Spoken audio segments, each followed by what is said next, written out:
Hello everyone, this is Pranav Kumar Singh from ISPC centre. Friends, आज हम लोग डेली करंट अफेयर्स के अंतर्गत 22 दिसंबर के महत्वपूर्ण करंट अफेयर्स को डिस्कस करेंगे।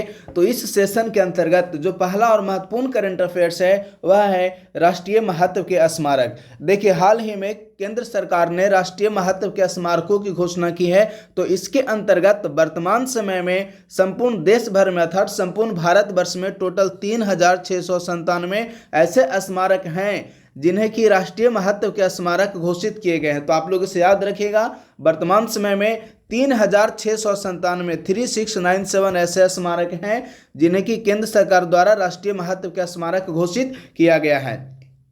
नेक्स्ट है कि स्मारकों और स्थलों की घोषणा प्राचीन स्मारक तथा पुरातत्वीय स्थल और अवशेष अधिनियम 1958 ईस्वी की धारा 4 के अंतर्गत की जाती है। सपोज यदि प्रश्न पूछ लिए जाते हैं कि भारत में केंद्र सरकार द्वारा राष्ट्रीय महत्व के स्मारकों की घोषणा किस अधिनियम के अंतर्गत की जाती है, तो इसका आंसर होगा प्राचीन स्मारक और पुरातत्वीय स्थल और अवशेष अधिनियम 1958 की धारा से 1958 की सेक्शन 4 अर्थात धारा 4 के अंतर्गत। और वर्तमान समय में टोटल 3697 ऐसे स्मारक हैं जिन्हें कि केंद्र सरकार द्वारा राष्ट्रीय महत्व के स्मारक घोषित किए गए हैं। नेक्स्ट है ई श्रम पोर्टल। तो ई श्रम जो पोर्टल है वह 26 अगस्त 2021 ईस्वी को लॉन्च किया गया था। अर्थात ई श्रम पोर्टल को 26 अगस्त 2021 ईस्वी को केंद्र सरकार द्वारा प्रारंभ किया गया था। और यह जो ई श्रम पोर्टल इसके अंतर्गत अर्थात ई श्रम पोर्टल का उद्देश्य क्या है, तो ई श्रम पोर्टल असंगठित श्रमिकों जैसे निर्माण मजदूर, प्रवासी कार्यबल, रेहड़ी पटरी वाले और घरेलू कामगारों आदि को पंजीकृत करता है तथा इस पोर्टल के अंतर्गत जितने भी जो असंगठित श्रमिक हैं वो यदि पंजीकृत होते हैं तो उन्हें अर्थात प्रत्येक पंजीकृत श्रमिकों को 12 अंकों का एक यूनिक ID नंबर प्रदान किया जाता है। तो यही है ई श्रम पोर्टल जिसे कि 26 अगस्त 2021 ईस्वी को लॉन्च किया गया था। और इसके अंतर्गत पंजीकृत श्रमिकों को 12 अंकों का एक यूनिक ID नंबर प्रदान किया जाता है। नेक्स्ट है पाट मित्रों एप्लीकेशन। यह जो पाट मित्रों एप्लीकेशन है यह भारतीय जूट निगम लिमिटेड द्वारा विकसित किया गया। तो आप लोग इसे ध्यान दीजिएगा, पाट मित्रों एप्लीकेशन भारतीय जूट निगम लिमिटेड द्वारा विकसित किया गया है। और यह जो भारतीय जूट निगम लिमिटेड है वह वस्त्र मंत्रालय के अंतर्गत अर्थात कह सकते हैं कि वस्त्र मंत्रालय के अधीन एक संगठन है भारतीय जूट निगम लिमिटेड। तो यह जो पाट मित्रों एप्लीकेशन है इसको लॉन्च करने का उद्देश्य क्या है, तो देखिए, जूट किसानों को MSP और कृषि विज्ञान के बारे में महत्वपूर्ण जानकारी प्रदान करने के लिए वस्त्र मंत्रालय ने आज जूट संगोष्ठी के दौरान भारतीय जूट निगम लिमिटेड द्वारा विकसित एक मोबाइल एप्लीकेशन पाट मित्रों लॉन्च किया है। अर्थात यह जो पाट मित्रों एप्लीकेशन है इसको लॉन्च करने का जो मुख्य उद्देश्य है जूट किसानों को MSP और कृषि विज्ञान की संबंधित नवीन तकनीकी के बारे में जानकारी उपलब्ध करवाना। नेक्स्ट है फ्रेंड्स मेरा युवा भारत कार्यक्रम। यह जो मेरा युवा भारत है इसे भारत सरकार द्वारा 31 अक्टूबर 2023 ईस्वी अर्थात सरदार पटेल की जयंती के अवसर पर राष्ट्रीय एकता के दिवस के अवसर पर इसे लॉन्च किया गया है। अर्थात जो मेरा युवा भारत कार्यक्रम है इसे राष्ट्रीय एकता दिवस अर्थात 31 अक्टूबर 2023 ईस्वी को लॉन्च किया गया है। मेरा युवा भारत यह एक केंद्र सरकार के अंतर्गत गठित एक स्वायत्त निकाय है। अर्थात जो मेरा युवा भारत है इसे एक स्वायत्त निकाय के रूप में केंद्र सरकार के विभागों के अंतर्गत गठित किया गया है। और इसका उद्देश्य है युवाओं को विकास हेतु संसाधनों तक पहुंच उपलब्ध करवाना तथा अवसरों के साथ जुड़ाव प्रदान कर समाज में सामुदायिक बदलाव और राष्ट्र निर्माण में युवाओं की भागीदारी को प्रोत्साहित करना। अर्थात जो मेरा युवा भारत है यह केंद्र सरकार के अंतर्गत गठित एक स्वायत्त निकाय है जिसका उद्देश्य युवाओं को भारत में सामाजिक बदलाव तथा भारतीय राष्ट्र के निर्माण में महत्वपूर्ण सहभागिता को बढ़ाना है। नेक्स्ट है केंद्रीय खनन मंत्री ने national geo science data repository portal को लॉन्च किया। तो आप लोग ध्यान दीजिएगा, सपोज यदि प्रश्न पूछ लिए जाते हैं कि national geo science data repository portal किस विभाग के द्वारा या किस मंत्रालय द्वारा लॉन्च किया गया है, तो इसका आंसर हो जाएगा केंद्रीय खनन मंत्रालय द्वारा। नेक्स्ट पॉइंट है इसे खनिज अन्वेषण नीति 2016 के एक भाग के रूप में लॉन्च किया गया है। यह पोर्टल एक ही डिजिटल भू स्थानिक प्लेटफॉर्मों पर सभी प्रकार के भूवैज्ञानिक, भूरासायनिक, भूभौतिकीय और खनिज अन्वेषण संबंधी डाटा सार्वजनिक रूप से उपलब्ध करवाएगा।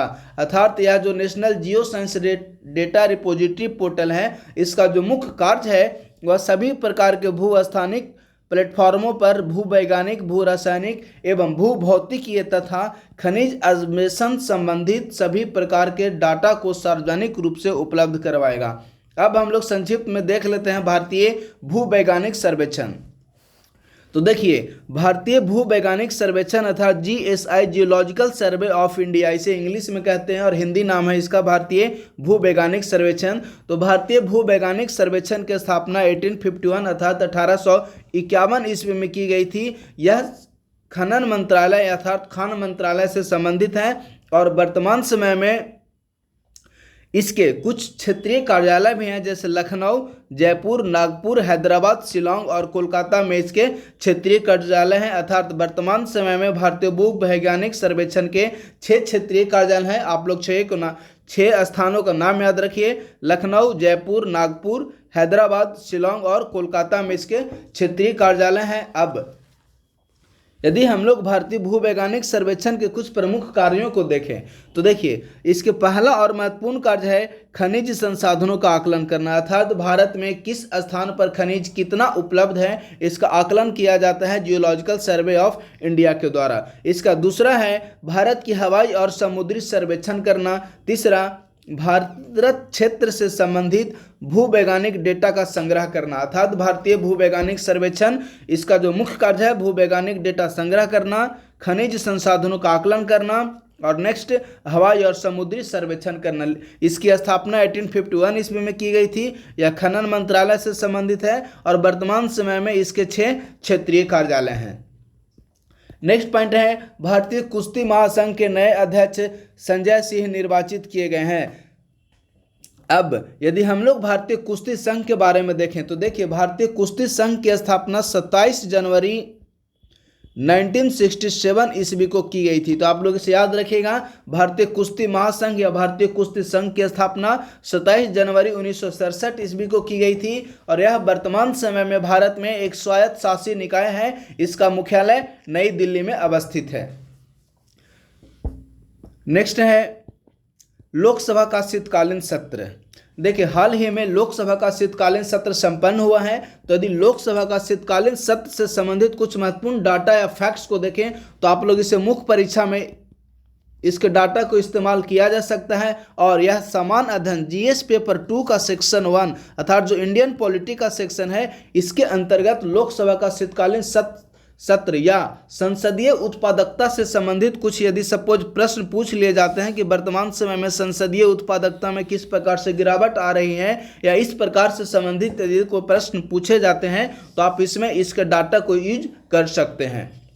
तो देखिए, जो लोकसभा का शीतकालीन सत्र है इसमें इसकी उत्पादकता जो रही है वह 74% उत्पादकता रही है और इसमें 18 विधेयकों को पारित किया गया है। इसके अतिरिक्त ये 2 फैक्ट्स हो गए हैं जो कि मुख्य परीक्षा से संबंधित हैं कि शीतकालीन सत्र की उत्पादकता 74% रही और दूसरा कि इसमें 18 विधेयक पारित किए गए। लेकिन अब यदि कुछ पीटी फैक्ट्स की बात करें तो देखिए, शीतकालीन सत्र जो है वह नए संसद भवन में आयोजित होने वाला पहला पूर्ण सत्र बन गया है। अर्थात जो नए संसद भवन में पहला पूर्ण सत्र जो हुआ है वह संसद का शीतकालीन सत्र हुआ है और दूसरा कि शीतकालीन सत्र में टोटल 58,378 करोड़ रुपए का शुद्ध अतिरिक्त व्यय को मंजूरी प्रदान की गई है। तो ये जो दोनों फैक्ट्स हो गया वह पीटी से संबंधित हो गया। नेक्स्ट है इससे संबंधित जो कुछ महत्वपूर्ण विधेयक पारित किए गए हैं वह है भारतीय न्याय संहिता 2023। तो देखिए, यदि भारतीय न्याय संहिता 2023 की बात करें तो इसमें टोटल 358 धारा है। इसके अंतर्गत जो दूसरा महत्वपूर्ण सेक्शन है वह कि इसमें 20 नए अपराधों को शामिल किया गया है। इसके अलावा 33 अपराध ऐसे हैं जिनके की कारावास की सजा में वृद्धि की गई है और 83 अपराध ऐसे हैं जिनमें जुर्माने की राशि में वृद्धि की गई है। तो आप लोग इन चारों डाटा को याद रखिएगा। पहला कि भारतीय न्याय संहिता 2023 ईस्वी में टोटल 358 धारा है।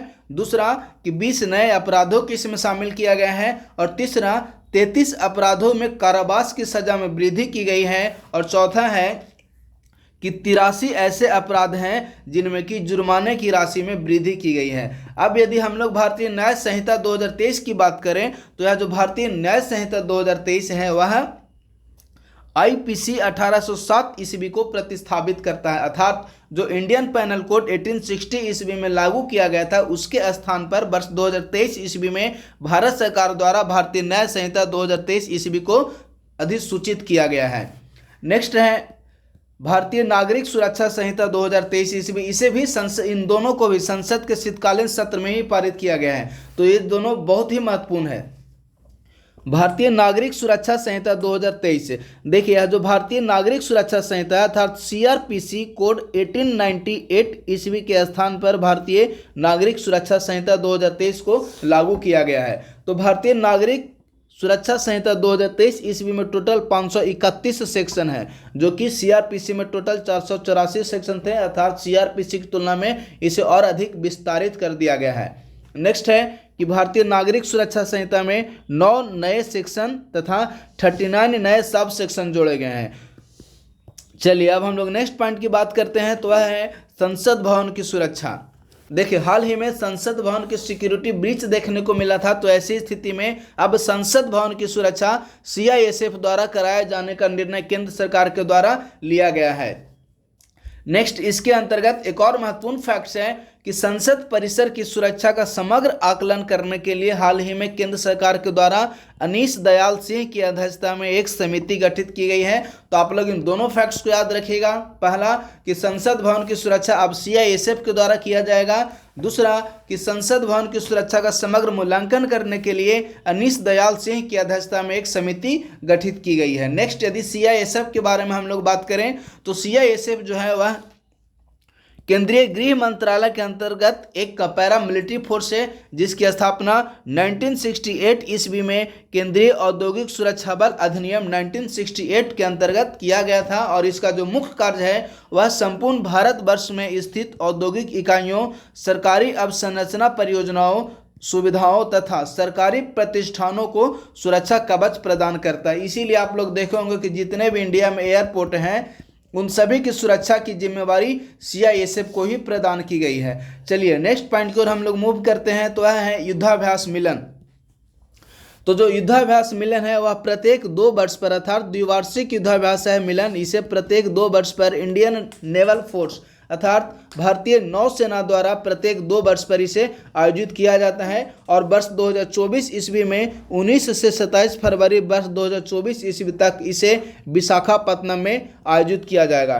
इसकी जो थीम होगी वह है वसुधैव कुटुंबकम और इसे प्रत्येक 2 वर्ष पर आयोजित किया जाता है, अभी मैंने बताया था। नेक्स्ट कि युद्धाभ्यास मिलन को सर्वप्रथम 1995 ईस्वी अर्थात 1995 ईस्वी में युद्धाभ्यास मिलन प्रारंभ हुआ था और उस समय सिर्फ और सिर्फ 4 देश इसमें शामिल हुए थे, जिनमें श्रीलंका, थाईलैंड, सिंगापुर और इंडोनेशिया है। नेक्स्ट है रेड सी। यदि हम लोग लाल सागर की बात करें तो वर्तमान में पिछले कुछ दिनों में लाल सागर के अंतर्गत जितने भी जो समुद्री व्यापार हो रहे थे उनमें एक जहाज को यमन के हुती विद्रोहियों द्वारा अपहरण कर लिया गया। तो ऐसी स्थिति में लाल सागर का भौगोलिक परिदृश्य थोड़ा महत्वपूर्ण हो जाता है। तो यदि लाल सागर के हम लोग भौगोलिक परिदृश्य की बात करें तो ध्यान दीजिएगा। देखिए लाल सागर है वह अफ्रीका एवं एशिया के बीच हिंद महासागर का प्रवेश द्वार के रूप में जाना जाता है तथा इसके सीमावर्ती देश हैं मिस्र, सऊदी अरब, यमन, सूडान, इरिट्रिया और जिबूती। अर्थात लाल सागर की सीमा पर स्थित देश हैं मिस्र, सऊदी अरब, यमन, सूडान, इरिट्रिया और जिबूती। तो यह बहुत महत्वपूर्ण है, आप लोग इसे जरूर ध्यान दीजिएगा। नेक्स्ट है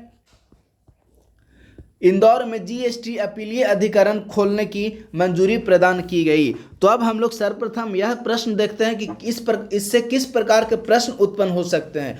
तो सपोज यदि प्रश्न पूछ लिए जाते हैं कि हाल ही में केंद्र सरकार द्वारा किस स्थान पर जीएसटी अपीलीय प्राधिकरण खोलने की घोषणा की गई, तो इसका आंसर हो जाएगा इंदौर। नेक्स्ट यदि अब हम लोग जीएसटी अपीलीय अधिकरण या प्राधिकरण की बात करते हैं तो देखिए जो जीएसटी अपीलीय अधिकरण है यह केंद्रीय वस्तु एवं सेवा कर अधिनियम 2017 ईस्वी की धारा 109 में जीएसटी अपीलीय प्राधिकरण का उल्लेख किया गया है। अर्थात जीएसटी अपीलीय अधिकरण की स्थापना जीएसटी एक्ट 2017 की सेक्शन 109 के अंतर्गत जीएसटी अपीलीय प्राधिकरण या जीएसटी ट्रिब्यूनल की स्थापना की जाती है। और जो जीएसटी ट्रिब्यूनल है इसका जो हेड ऑफिस है अर्थात जो मुख्यालय है या प्रधान पीठ है वह नई दिल्ली में है। चलिए नेक्स्ट पॉइंट की ओर हम लोग मूव करते हैं। तो नेक्स्ट पॉइंट है द गुड अर्थ पुस्तक। देखिए द गुड अर्थ पुस्तक की रचना पर्ल एस बक ने किए हैं, तो आप लोग इसे याद रखिएगा। हाल ही में प्रकाशित द गुड अर्थ पुस्तक की रचना किसने की या द गुड अर्थ पुस्तक के लेखक कौन है, तो इसका आंसर हो जाएगा Pearl S Buck. Next point है फ्रेंड्स जो कि बहुत ही महत्वपूर्ण है, या बिहार की करेंट अफेयर से संबंधित है। हाल ही में 14वें एग्रीकल्चर लीडरशिप अवार्ड 2023 ईस्वी में बिहार को सर्वश्रेष्ठ राज्य का अवार्ड प्रदान किया गया। तो आप लोग इसे जरूर याद रखिए कि हाल ही में आयोजित किए गए 14वें एग्रीकल्चर लीडरशिप अवार्ड 2023 में सर्वश्रेष्ठ राज्य का पुरस्कार किसे प्रदान किया गया, तो इसका आंसर हो जाएगा बिहार को। नेक्स्ट है और आज का संभवतः लास्ट सेक्शन है पीएम विश्वकर्मा योजना। तो देखिए जो पीएम विश्वकर्मा योजना है आखिर यह क्यों न्यूज में रहा, तो वर्तमान समय में केंद्र सरकार ने पीएम विश्वकर्मा योजना को अंतर्गत 13,000 करोड़ रुपए की राशि अधिकृत की है। तो इस कारण यह जो न्यूज है काफ़ी महत्वपूर्ण रहा है। तो हम लोग समझ लेते हैं कि आखिर पीएम विश्वकर्मा योजना है क्या। पीएम विश्वकर्मा योजना को भारत सरकार द्वारा 17 सितंबर 2023 ईस्वी को प्रारंभ किया गया था और जो इसका उद्देश्य है वह 18 प्रकार के व्यवसायों और शिल्पों में काम करने वाले व्यक्तियों को आर्थिक स्तर पर वित्तीय सहायता प्रदान करना। इस योजना की घोषणा कारीगरों और शिल्पकारों को कौशल उन्नयन अर्थात जितने भी जो श्रमिक हैं उनको स्किल डेवलपमेंट कौशल प्रशिक्षण प्रदान करने के सहायता प्रदान करने के उद्देश्य से की गई थी। और यह जो स्कीम है पीएम विश्वकर्मा योजना इसका नोडल एजेंसी है या नोडल मंत्रालय है एमएसएमई सूक्ष्म लघु और मध्यम उद्यम मंत्रालय पीएम विश्वकर्मा योजना का नोडल मंत्रालय है। और इसके अंतर्गत 2023-24 ईस्वी से वित्त वर्ष 2027-28 ईस्वी तक टोटल 13,000 करोड़ रुपए की वित्तीय परिव्यय करने को स्वीकृति केंद्र सरकार के द्वारा प्रदान की गई है। तो इस प्रकार से फ्रेंड्स आज का जो हमारा सेशन था वह समाप्त हुआ। बहुत बहुत धन्यवाद।